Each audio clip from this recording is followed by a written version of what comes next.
En el 2001 es elegido académico de la Real Academia de Bellas Artes de San Fernando y en la actualidad es su secretario general.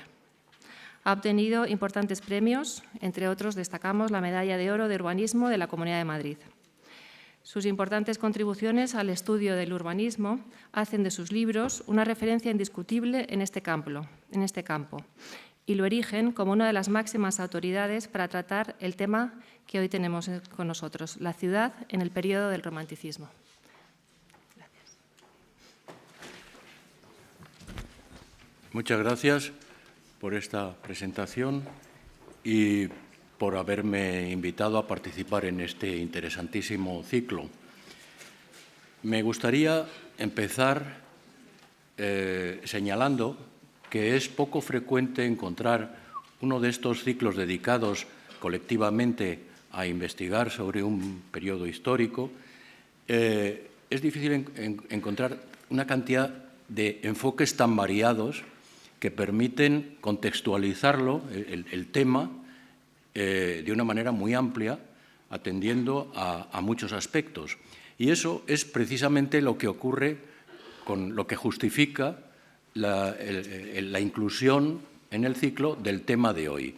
El tema de hoy que se refiere a las ciudades en los momentos en que eran el escenario donde se desarrollaba la vida de la sociedad romántica, el marco donde se estaba precisamente cociendo, por así decir, lo que es el sustrato cultural de ese movimiento verdaderamente interesante que conocemos con el nombre de romanticismo. Pero ocurre algo que es preciso señalar desde el primer momento, y es que lo que les pasó a las ciudades en ese momento resulta que tiene muy poco que ver con lo que es la esencia del romanticismo. Por ello, pues, resulta verdaderamente difícil hablar de un urbanismo romántico. Un urbanismo de características que se puedan tener por románticas. Es un poco lo mismo que le pasó al conferenciante de la semana pasada. Hizo una apasionante exposición de lo que era la creatividad formal en la ingeniería del siglo XIX, pero no pudo determinar las características románticas de esa ingeniería. Y eso es lo que me pasa también a mí esta tarde. Por eso confieso que cuando se me propuso hablar de urbanismo romántico, me pareció que se me estaba poniendo ante un imposible, porque como urbanista que soy y que ha sido mi dedicación profesional en toda la vida, sabía que el urbanismo no puede ser romántico ni lo ha sido nunca. Seguramente debo explicar estas afirmaciones para que se entiendan y por eso me gustaría recordar lo que se entiende por urbanismo, lo que entendemos habitualmente por urbanismo y lo que entendemos por romántico. Con ello, creo que aparecerá claramente señalada la contradicción entre términos que señala este título. Vean ustedes que está entre interrogantes, es decir, me lo planteo como una pregunta que trataré de aclarar a lo largo de la exposición. En un sentido muy amplio, se entiende generalmente que urbanismo es todo lo relacionado con las ciudades y que ahí se puede incluir pues, el pensamiento filosófico, las actitudes que se adopten hacia las ciudades, los sentimientos que suscitan e incluso las visiones artísticas y literarias que las propias ciudades producen o generan. Pero en cuanto se precisa un poco el alcance del término, en cuanto se trata de concretar, aparece el urbanismo como algo bastante más concreto, algo que además está bastante bien definido en el diccionario de la Academia. conjunto de conocimientos relativos a la creación, desarrollo, reforma y progreso de las poblaciones según conviene a las necesidades de la vida humana. Es decir, el urbanismo es la disciplina que se ocupa de las formas de actuar sobre las ciudades, creándolas, desarrollándolas, reformándolas. Por otra parte, ¿qué entendemos por romántico? Bueno, a estas alturas del ciclo, seguro que todos tienen ya muy claro cuáles son las características caracterizadoras de lo romántico. Pero permítanme que recuerde algunas, enunciándolas en la forma que me parece que resultan más pertinentes para el contexto de este curso. Recuérdenlas en relación con lo que va a venir a continuación.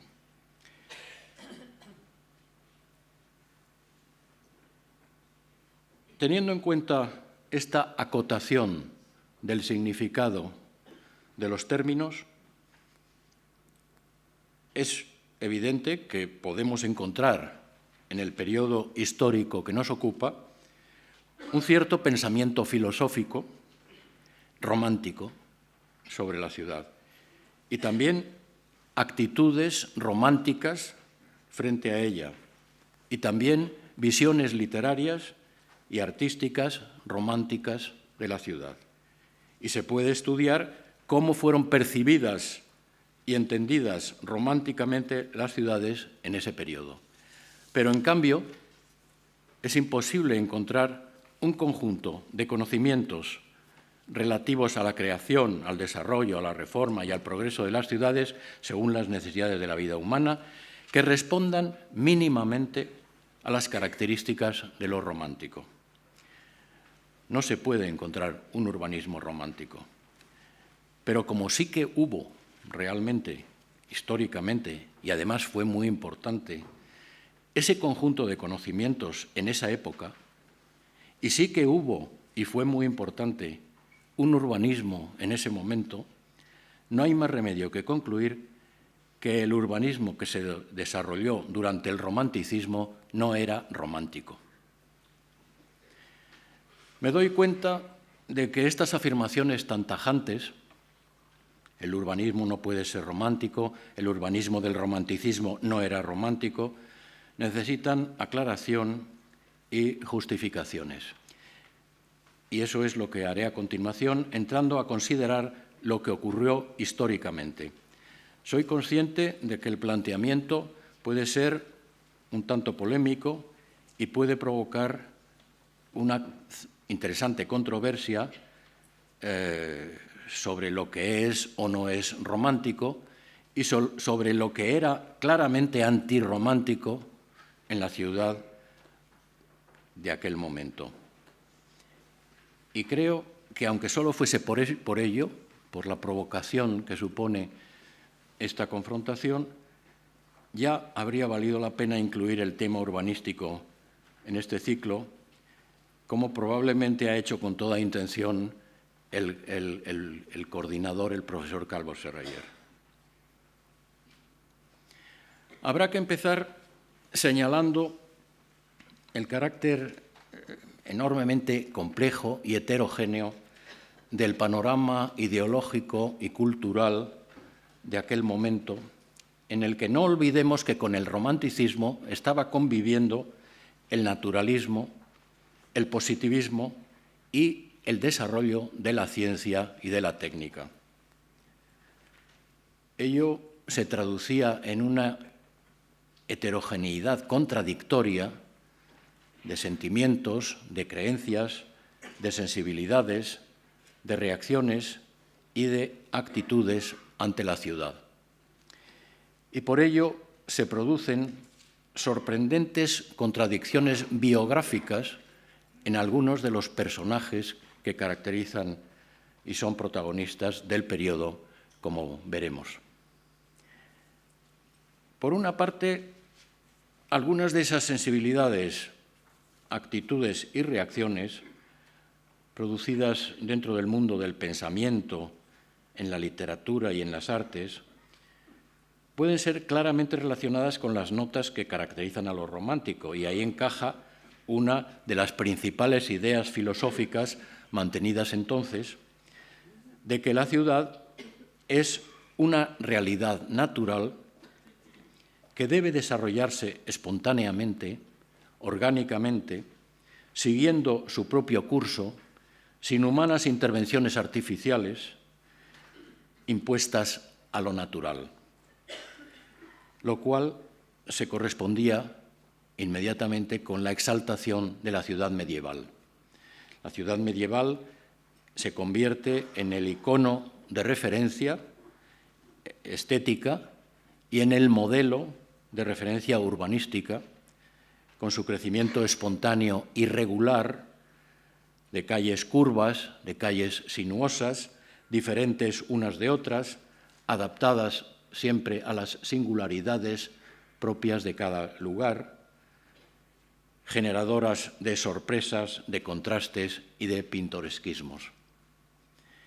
Esta era la actitud de alguien tan decisivamente influyente en materias estéticas como John Ruskin, autor de gran cantidad de obras histórico-críticas entre 1836 y 1890 aproximadamente, en las que se ocupó intensamente de la arquitectura y de la ciudad desde una posición que representa muy bien esa visión romántica de lo urbano.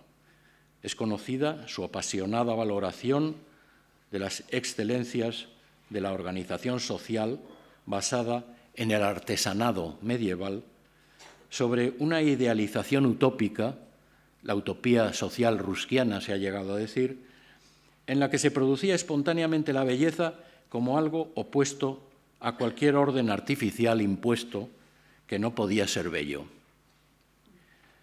A lo cual hay que añadir un cierto sentimiento que atribuía un carácter opresor a la gran ciudad. Keats tiene un poema dedicado a quien en la ciudad estuvo largamente confinado. Todo lo cual comporta claramente un rechazo más o menos explícito de la tecnificación, que va inevitablemente unida a la racionalidad. Estas actitudes miran siempre más al pasado que al futuro, y todas ellas, en las que coinciden pensadores, escritores y artistas, pueden sin duda calificarse de románticas. Pero lo cierto es que aunque ello contrariase profundamente a Víctor Hugo, por ejemplo, que tanto estuvo siempre luchando por el advenimiento de una revolución estética romántica, lo cierto es que en arquitectura, y menos en urbanismo, no se produjo nunca nada comparable a lo que caracterizaba al romanticismo en la literatura. Tanto Víctor Hugo como Ruskin preconizaron la resurrección del gótico, que sabiamente practicó un arquitecto de la talla de Viollet-le-Duc, mientras que otros arquitectos hacían neorrománico, neobizantino y diversas formas de orientalismos. Pero no hay un estilo romántico en arquitectura, y menos en urbanismo, como no sean precisamente esos pintorescos o exóticos neohistoricismos, y sobre todo, quizá como icono de referencia también sería los castillos y palacios de cuentos de hadas o de brujas que mandó construir Luis II de Baviera, personaje verdaderamente romántico, protagonista de una inolvidable película de Visconti, cuya muerte misteriosa en un lago pues es un misterio que todavía no ha sido aclarado. Pero al mismo tiempo encontramos otras actitudes muy diferentes en ese momento, que son también características y propias del periodo, las cuales, basándose en el conocimiento que proporciona la razón, exploran las posibilidades de actuación apoyándose en la ciencia y en la técnica. Y estas actitudes producían en aquel momento descripciones realistas de las condiciones de la vida en las ciudades, fijándose especialmente en las condiciones de sanidad y de higiene. Eran ciudades extraordinariamente sucias, extraordinariamente azotadas por la enfermedad, y estas visiones de la ciudad del momento enlazaban con propuestas de corrección de esas situaciones, mejoras de esas situaciones, mirando hacia el futuro. Lo cual, pues apoyándose efectivamente en la ciencia y en la técnica, conducía a intervenir sobre la ciudad, contrariando muchas veces sus tendencias espontáneas. Y es precisamente este segundo tipo de actitudes el que dio lugar al nacimiento del urbanismo de la época, precursor del urbanismo actual, del urbanismo moderno, porque provocaron realmente la actuación sobre la realidad urbana, corrigiéndola, reformándola, transformándola, modificando sus características y creando al mismo tiempo nuevas formas de espacio urbano y un paisaje nuevo, diferente al del pasado.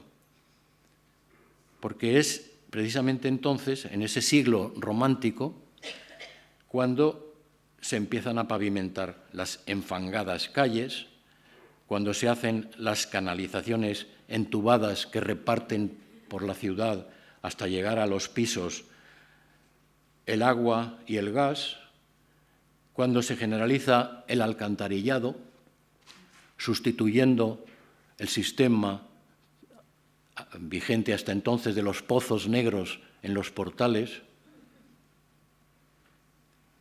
cuando un brillante alumbrado sustituye a los reverberos anteriores de aceite, eran unas láminas reflectantes con una lámpara de aceite, y cuando se piensa, y esto es muy importante, cuando se piensa, cuando se teoriza y cuando se legisla sobre cómo actuar en el desarrollo y progreso de las ciudades o incluso en las nuevas formas de configurar el espacio urbano. O sea, todo lo que se entiende propiamente por urbanismo. Estamos, pues, ante dos sensibilidades, dos actitudes, dos mundos culturales, la ciudad, que podríamos decir, de los escritores y de los artistas, y la ciudad de los técnicos.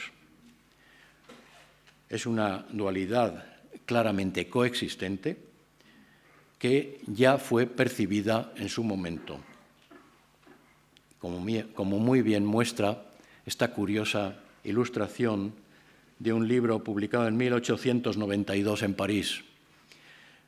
Permítanme que les lea un comentario que hice sobre esta imagen. Es un dibujo de Albert Robida, publicado en Le XXe siècle, en París. Una especie de Minerva mecánica, iluminadoramente armada con la electricidad y provista de una regla T, es el tipo de regla que se utilizaba para dibujar perpendiculares cuando todavía no existía el tecnígrafo, preside la demolición de un mundo artístico que incluía la arquitectura gótica, a la que se abraza románticamente una musa, al ángel o Victoria, representante del viejo ideal, se le desmontan los brazos antes de mandarlo al Museo de las Curiosidades. La historia y las tradiciones van directamente al basurero en carretilla. Y la Minerva eléctrica, cuya cabeza de retorta evoca la importancia de la química, aparece por detrás, liderando el desarrollo de la moderna ciudad industrial antirromántica. Haré, en primer lugar, una breve referencia a la primera de esas sensibilidades y actitudes, aunque advierto que solo tienen relación con el urbanismo en ese sentido muy amplio que decíamos antes. Encontramos referencias a la ciudad de los escritores y los artistas en la novela, en la literatura costumbrista, en los relatos de viajes y, por supuesto, en la obra de pintores y dibujantes. Ciñéndonos al panorama español, para no hacer una cosa absolutamente desbordante y enciclopédica, hay abundantes testimonios nacionales y extranjeros. No olvidemos que España atraía enormemente a los viajeros románticos, y todos ellos nos hablan de ruinas, de oscuridades peligrosas, nocturnas, incluso de ejecuciones públicas en las plazas, por supuesto de calles llenas de barro, llenas de inmundicia, de malos olores, de aguadores con sus burros como única forma de reparto del agua, y de un caserío deteriorado y deprimente. Aunque otras veces nos presentan visiones idealizadas y nostálgicas o exóticas, frecuentemente medievales. Teófilo Gautier, por ejemplo, en su viaje por España, o Próspero Mérimée, por ejemplo, también en su viaje por España, dan muchísimos ejemplos de esta búsqueda del pintoresquismo sucio y del deterioro general. Ahora, es muy interesante que Mérimée hizo 2 viajes a España con una diferencia de 10 años y en el segundo viaje anota que el aspecto de Madrid ha cambiado radicalmente porque las calles están limpias y hay árboles en las calles.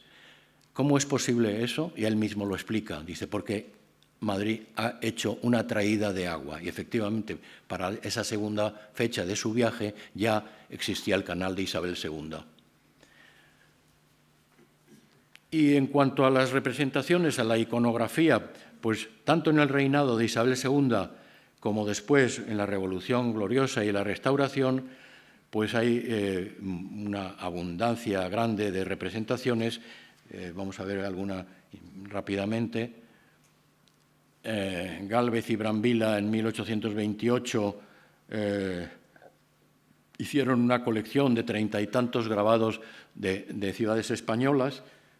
El director de la Academia, Antonio Bonet, que le puso un prólogo a la reciente edición que ha hecho la Academia de Bellas Artes de estos grabados, decía que aunque sean cronológicamente prerrománticos, sin embargo, están totalmente dentro de la estética romántica de exaltación de las ruinas, con una iluminación muy contrastada de luces y sombras, etc.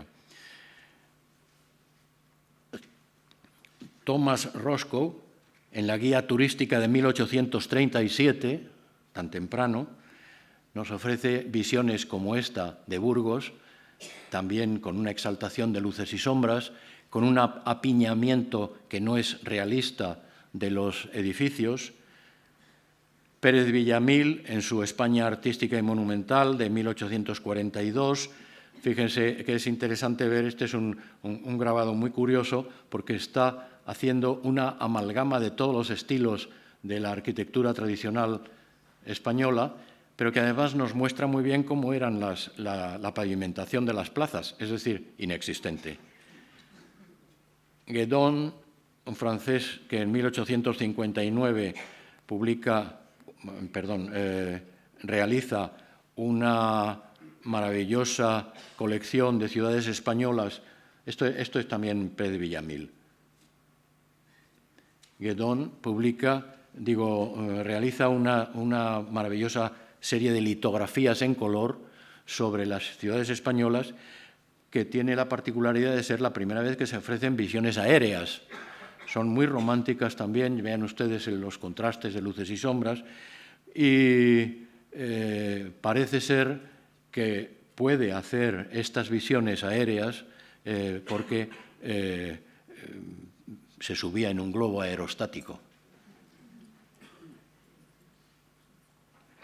Y luego podríamos poner muchos otros cuadros. No quiero insistir en esto porque sé que ha habido una conferencia especialmente dedicada al paisaje romántico, pero bueno, una pasada simplemente para decir que hay muchos cuadros en los que las ciudades están falseadas.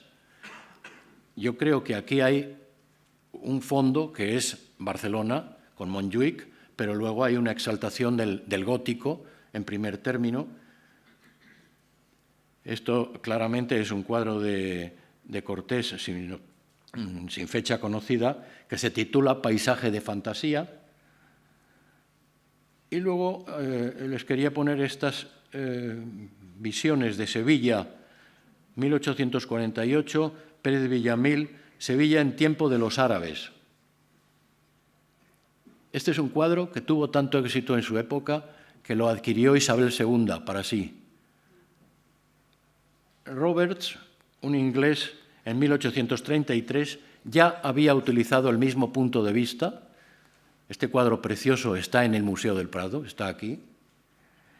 Y Coleman, un americano, en 1865 volvía a tomar el mismo punto de vista.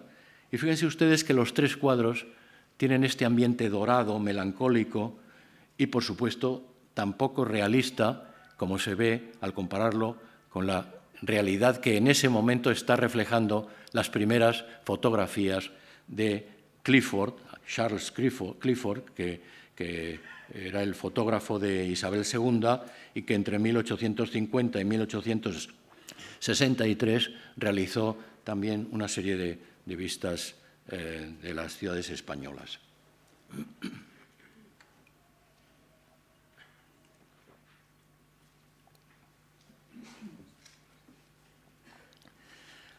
Pero entremos ya en el mundo de la otra sensibilidad y de la otra actitud, empezando por recordar cómo era la realidad.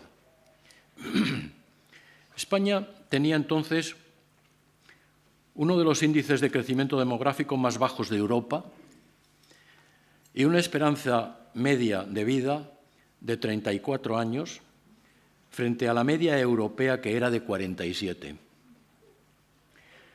Había crisis decenales de subsistencia y un nivel higiénico-sanitario tan bajo que impedía la reducción de la mortalidad, acentuada periódicamente por tremendas epidemias, especialmente mortíferas, las del cólera. Recuerden ustedes que los pozos negros en los portales de las casas, a donde iban todas las materias fecales, había que vaciarlos periódicamente, llevándose la materia fecal a las afueras o arrojándolas en los ríos.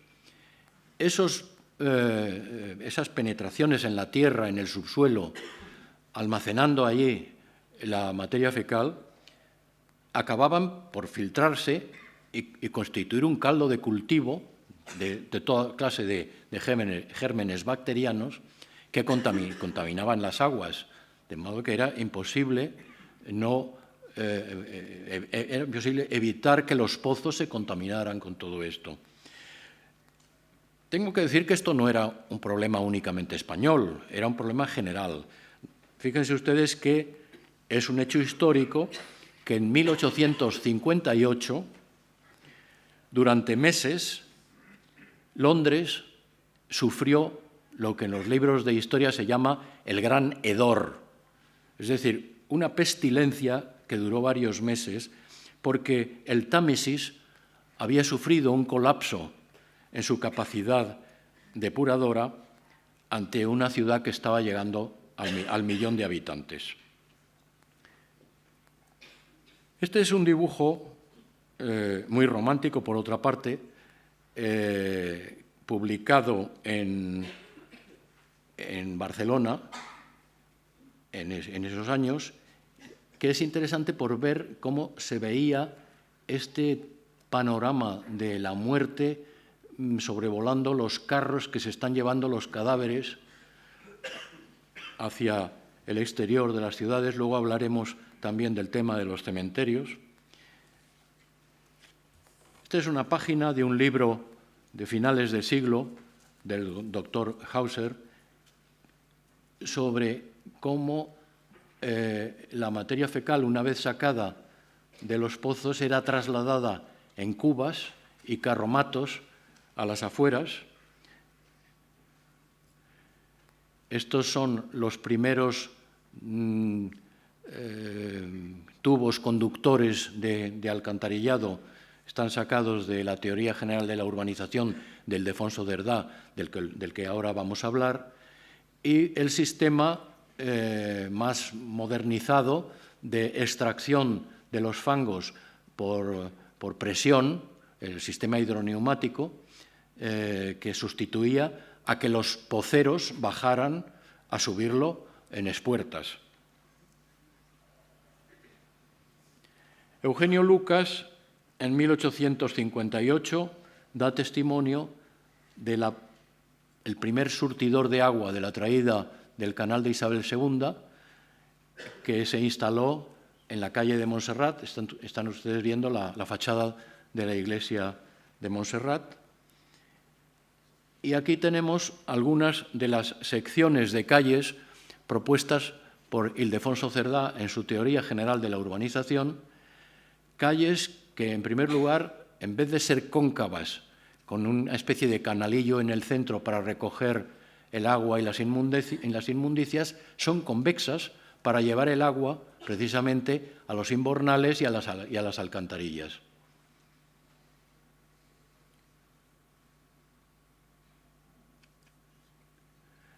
Y aquí ven ustedes, también de finales del siglo, un edificio, una sección de un edificio en la cual vemos cómo no solo el agua, las materias fecales y todo lo que viene de los pisos se recoge en la alcantarilla, sino que esos pisos están ya dotados de inodoros y de bañeras.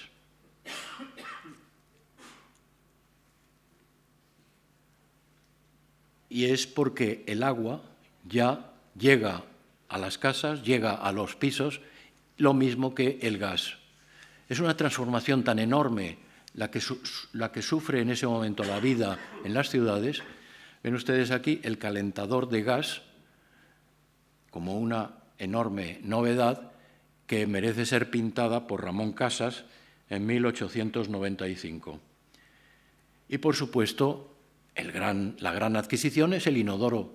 El inodoro que, como su nombre indica, evita el olor en toda la casa mediante el cierre sifónico, como se ve en esos dibujos de arriba, aunque luego lo revistan y le adquiera las formas artísticas que se desee, pero que tiene una enorme diferencia con respecto al retrete anterior, donde debajo de ese asiento, esto está en el Museo Romántico de Madrid, lo pueden ustedes ver en el Museo del Romanticismo de Madrid, debajo de ese asiento hay un cajón donde se recoge las materias fecales y el criado va con el orinal por toda la casa expandiendo el perfume hasta llevarlo a donde tiene que verterlo para ir a la letrina y al pozo negro. Ildefonso Cerdá, que es un personaje del cual vamos a hablar luego, tiene una página curiosísima donde habla de ese acto del criado llevando por toda la casa el perfumador y cómo la única manera de evitarlo era que las puertas de los cuartos de baño cerraran muy bien.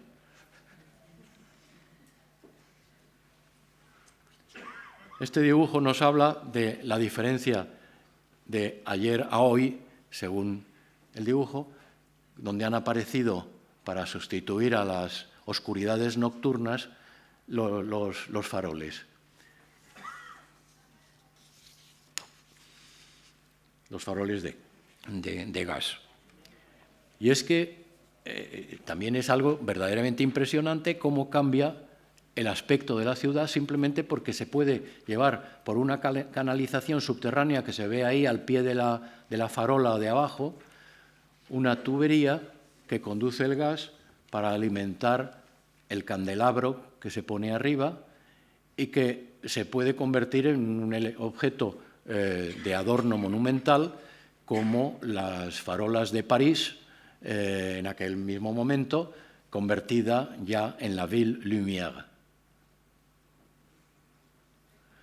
Y al final del siglo, la electricidad. Las primeras farolas eléctricas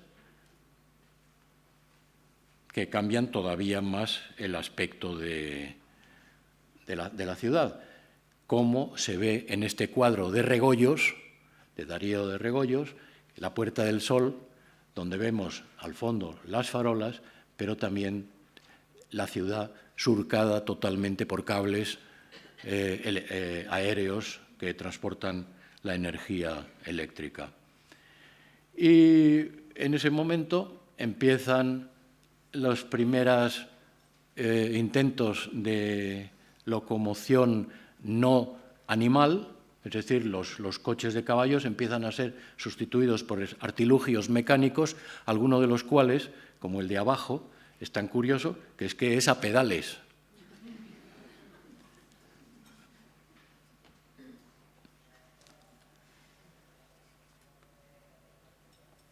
Y por poner solo una alusión a lo que fue abundantemente explicado en la conferencia anterior, cómo la técnica hace cambiar también radicalmente el uso de la ciudad y su aspecto. Este es un puente transbordador, el de Bilbao, entre Las Arenas y Portugalete, con una cabina que se desplaza de un lado a otro, y que lo he traído porque el proyecto es de un arquitecto. ¿Por qué lo digo? Pues porque los arquitectos en este momento estaban mentalmente en la ciudad de los artistas y de los escritores, en la ciudad del arte. Son muy pocos los arquitectos que conectan con la sensibilidad de los ingenieros, que son los que están, a través de la técnica, transformando realmente la ciudad. Pero este sí, este es Alberto de Palacio, que en 1887 produce este proyecto verdaderamente interesante, ¿no? Bien, son varias las ciudades en todo el mundo, especialmente en Europa y en Norteamérica, que abordan entonces y acometen sus operaciones de reforma interior y de ensanche, de crecimiento. El caso más conocido de reforma interior, famosa en todo el mundo, es la obra del barón de Haussmann al servicio de Napoleón III. Destroza el París medieval, como se ve en la imagen de arriba, para surcarlo de avenidas rectas que se cortan en plazas estelares.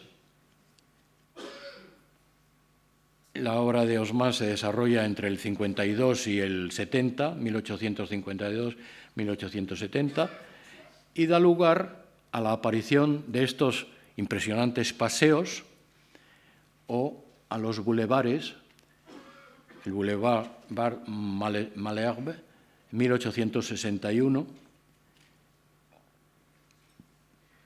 y junto a ello está el tema de los ensanches.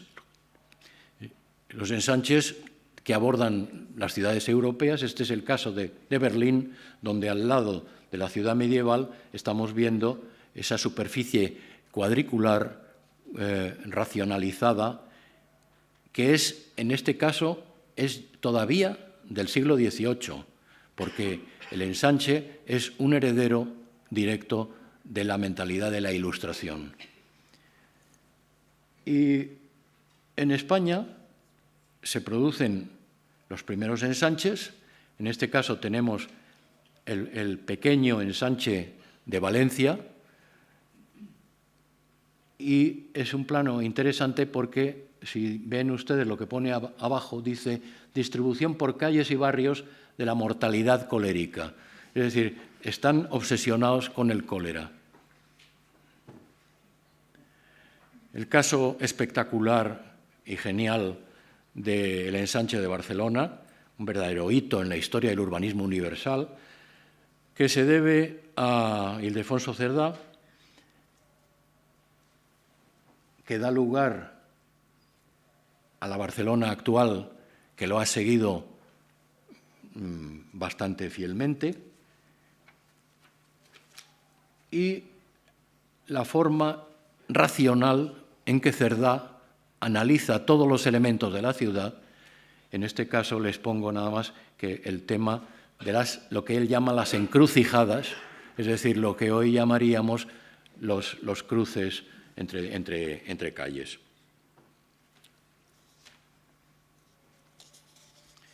Es evidente que Cerdá representa la racionalidad máxima y, por lo tanto, una opción claramente antirromántica.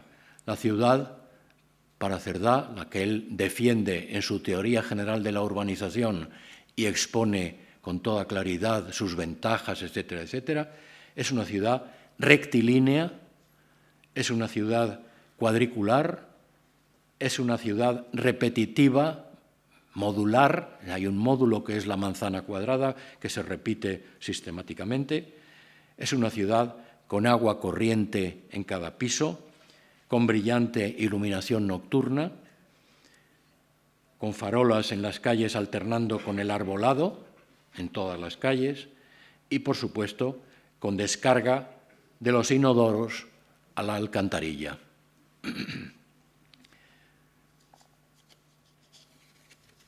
Una simple comparación con lo que pensaban los que no estaban en esta actitud me la da leer a un personaje contemporáneo de Cerdá, que es Ángel Ganivet. Ganivet, escritor, diplomático, enormemente culto, no era partidario de la reforma interior ni del ensanche, porque claramente es un romántico.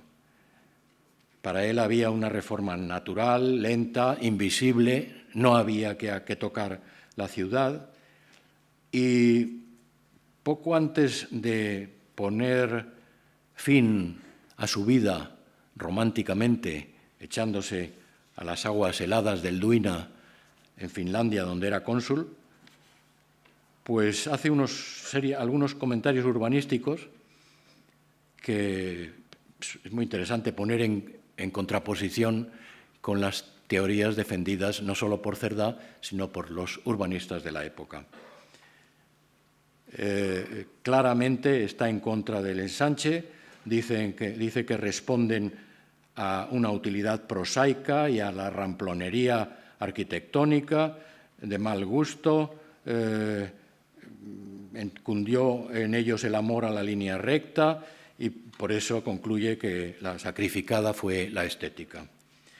Pero podíamos preguntarnos qué podía esperarse de alguien que en esos mismos momentos, introducida ya la electricidad en la ciudad, defiende el uso del candil y de la vela. Pero fíjense con qué frases. El candil y el velón han sido en España dos firmes sostenes de la vida familiar, que hoy se va relajando por varias causas, entre las cuales no es la menor el abuso de la luz. Más sorprendente, si cabe, resulta la defensa que hace de los aguadores que reparten el agua en burros frente a la distribución del agua por tuberías. Dice, en vez de crear tuberías nuevas, refuércese y complétese esa tubería viva, semoviente. De lo contrario, la población perderá uno de sus detalles más pintorescos y el progreso no aparecerá por ninguna parte. Esto lo escribía en ese libro muy famoso que se llama que tiene el título Granada la Bella y que se publicó en 1896, es decir, 2 años antes de morir. Esta fotografía de Aguadores en Granada es un poco posterior de la edición segunda de Granada la Bella.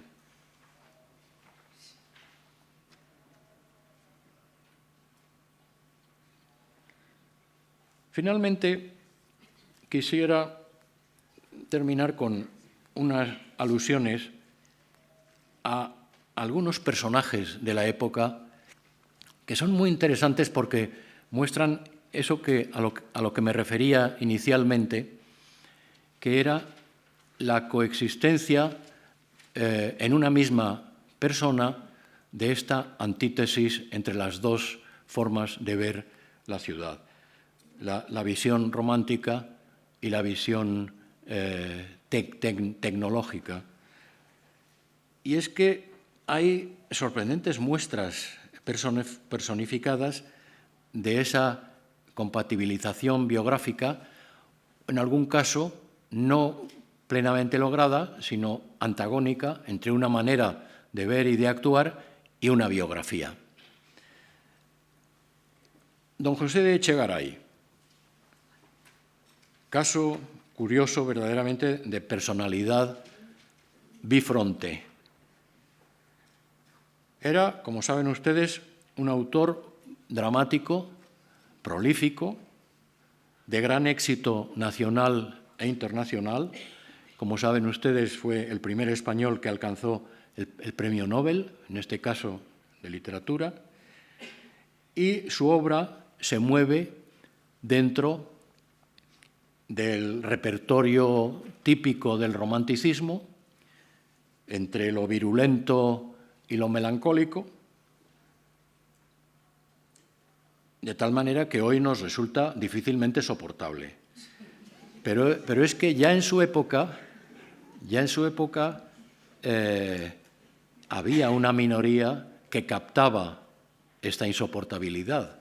Fíjense que en su época se decía: un drama de Echegaray, ¡ay!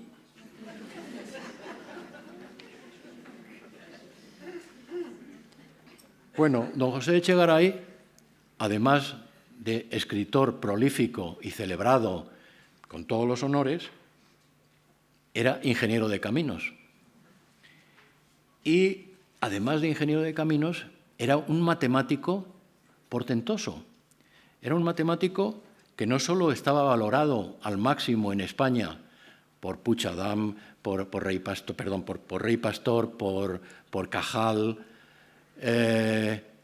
catedrático de la universidad, miembro de todas las academias, no solo españolas, sino francesa, por ejemplo, honrado con todos los honores académicos de la investigación matemática, con aportaciones originales, pero es que además fue director general de Obras Públicas, supervisor, por lo tanto, de todo lo que se hacía en España en materia de carreteras, ferrocarriles, puentes y puertos. Y, finalmente, fue ministro de Fomento de Isabel II. Pues bien, y una cosa que se me olvidaba, que es muy divertida.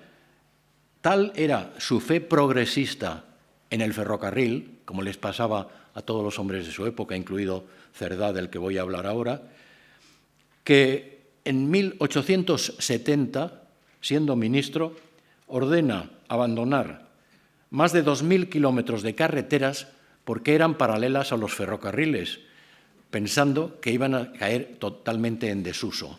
Naturalmente hubo que, después de unos años, volver a ponerlas en servicio, repararlas, etcétera, etcétera.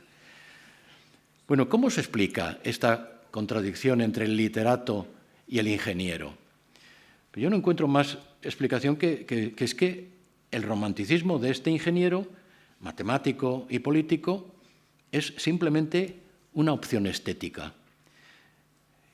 Como él mismo dice, Solo lo sublime del arte está en el llanto, en el dolor y en la muerte.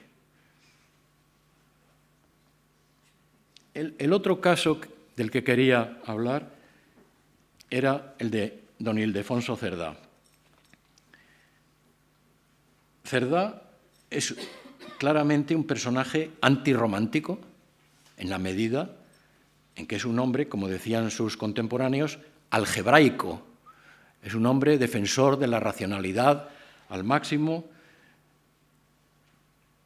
pero tiene una verdadera pasión, una pasión que trastorna su vida, que es el urbanismo.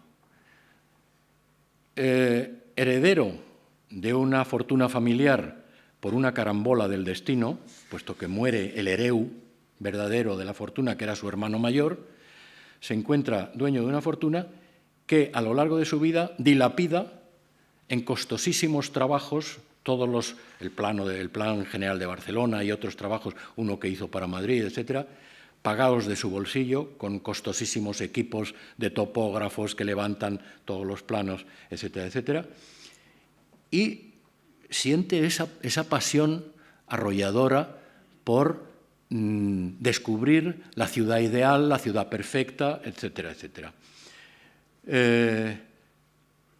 Y sin embargo, su vida es una novela romántica que yo no entiendo cómo no ha sido escrita todavía.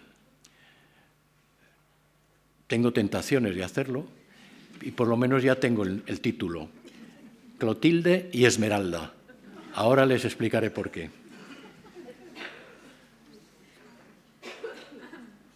Este hombre algebraico, la última vez que visita Madrid, venía muchísimo a Madrid, se instalaba durante meses en Madrid, porque aquí se cocía la política, no solo por eso, sino porque en el Ministerio de Obras Públicas tenía un núcleo de admiradores a ultranza. El propio ministro era un admirador, que fue por lo que se publicó en Madrid la Teoría General de la Urbanización, el único tomo que se publicó, y además el ministerio impuso a Barcelona el plan de Cerdá frente al plan que quería el Ayuntamiento de Barcelona. Y él pasaba grandes temporadas en Madrid. La última vez que vino a Madrid se albergó en esta casa que he podido localizar en la calle del Barco, y en su diario, un diario prolijo donde va anotando todo lo que ocurre, todas sus reflexiones y todo lo que le pasa, pues aparece un planito de la casa, dibujado por él, el cálculo de las superficies de que van a disfrutar él y su hija Rosita, que le acompaña, y el aire que van a poder respirar dado la altura de las habitaciones. Todo esto con cálculos típicos de esta mentalidad positivista del momento. Pues bien, este hombre algebraico, desbordado por la pasión urbanística, desatiende otras muchas obligaciones. Su mujer, doña Clotilde Bosch, de la buena sociedad barcelonesa, hija de un banquero, le da 3 hijas, viene de cuando en cuando a Madrid a llevárselo, diríamos, de una oreja a Barcelona, y finalmente se cansa y tiene una 4ª hija que ya no es de Cerdá. Clotildina, que enseguida muestra grandes habilidades para el arpa. El arpa es un instrumento muy romántico, ligado al uso femenino, fundamentalmente. Esta es la que está en el Museo Romántico de Madrid, en el Museo del Romanticismo, mejor dicho. Decía Bécquer en uno de sus poemas: del salón en el ángulo oscuro, de su dueña tal vez olvidada, silenciosa y cubierta de polvo, veíase el arpa. Bueno, pues andando el tiempo, doña Clotilde, después de que Cerdá ha anotado en su diario «Gran trueno familiar, se marcha Clotilde», pues doña Clotilde se hace dama de honor de Isabel II y la acompaña en el exilio en París. Y allí Clotildina tiene gran éxito como arpista. Entonces, una vez que la oye tocar Víctor Hugo en uno de los salones, pues le dice que tiene que adoptar un nombre artístico y le pone el de uno de sus personajes de sus novelas, Esmeralda. Y la reina, viendo que Clotildina va a más, pues decide que tiene que completar ese nombre con un apellido netamente español para que se la identifique como española allá por donde vaya. Y aquí tenemos a Esmeralda Cervantes, arpista que recorre las cortes europeas con un éxito enorme, que es alabada por los grandes músicos del momento, Liszt, Chopin, el propio Wagner y alguno más que no me acuerdo, pero hay constancia del éxito y de la valoración altísima que alcanza Esmeralda Cervantes.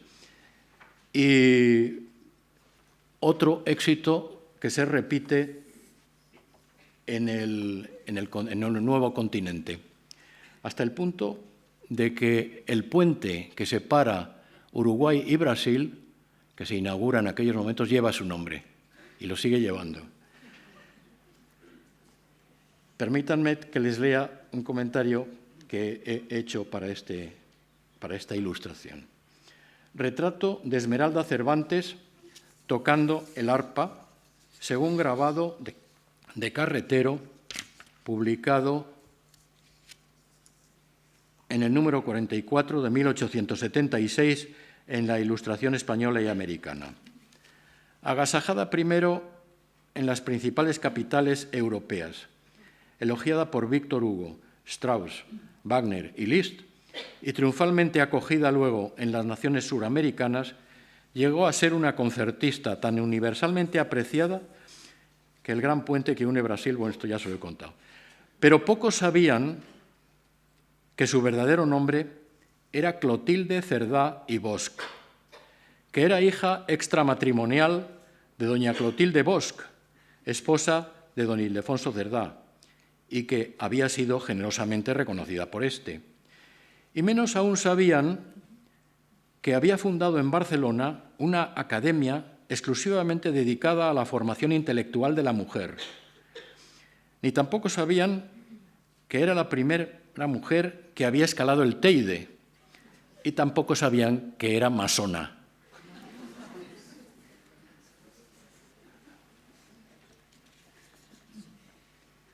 Cerdá, a pesar de su extraordinario talento,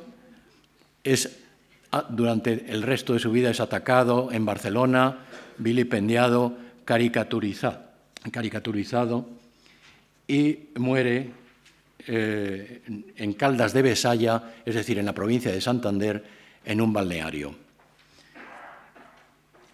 Y este final un poco triste nos obliga a rematar la cosa con el cementerio como una más de las reformas higiénico-sanitarias que trajo el periodo y que se ha convertido, sin embargo, en un símbolo también romántico gracias a la asimilación con el ciprés y al hecho de que la famosa escena de don Juan Tenorio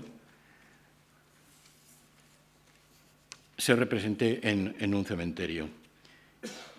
El comentario a esta imagen, que está publicada en la Ilustración española y americana en 1888, dice: «Es de rigor que todas las compañías dramáticas que actúan en España en los primeros días de noviembre tributen homenaje de respeto, admiración y cariñosa memoria al insigne poeta don José Zorrilla, representando el don Juan Tenorio.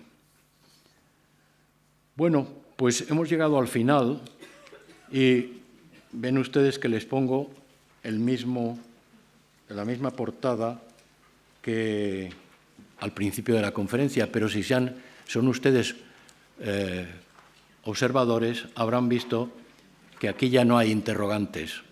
¿Por qué? Pues porque creo que tengo derecho a quitar esas interrogantes y a convertir la interrogación en una afirmación. Urbanismo romántico, contradicción entre términos. Gracias.